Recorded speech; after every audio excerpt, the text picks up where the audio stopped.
فطوعت له نفسه قتل أخيه فقتله فأصبح من الخاسرين۔ آخرکار اس کے نفس نے اس کو اپنے بھائی کے قتل پر آمادہ کر لیا، چنانچہ اس نے اپنے بھائی کو قتل کر ڈالا اور نامرادوں میں شامل ہو گیا۔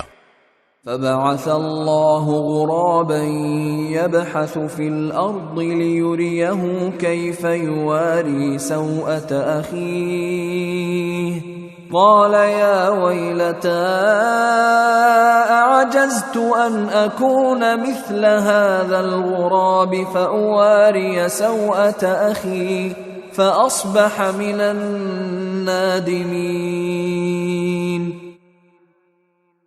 پھر اللہ نے ایک کوا بھیجا جو زمین کھودنے لگا تاکہ اسے دکھائے کہ وہ اپنے بھائی کی لاش کیسے چھپائے۔ یہ دیکھ کر وہ بولا، ہائے افسوس، کیا میں اس کوے جیسا بھی نہ ہو سکا کہ اپنے بھائی کی لاش چھپا دیتا۔ اس طرح بعد میں وہ بڑا شرمندہ ہوا۔ من اجل ذلك كتبنا على بني اسرائيل انه من قتل نفسا بغير نفس او فساد في الارض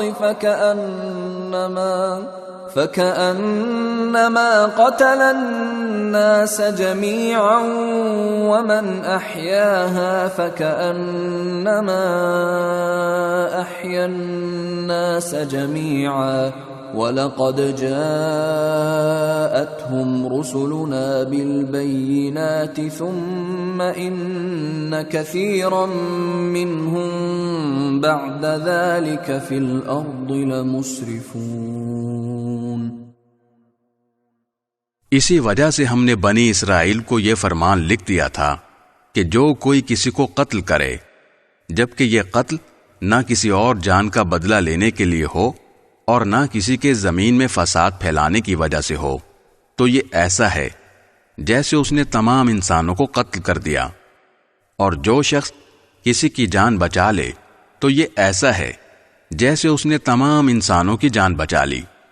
اور واقعہ یہ ہے کہ ہمارے پیغمبر ان کے پاس کھلی کھلی ہدایت لے کر آئے، مگر اس کے بعد بھی ان میں سے بہت سے لوگ زمین میں زیادتیاں ہی کرتے رہے ہیں۔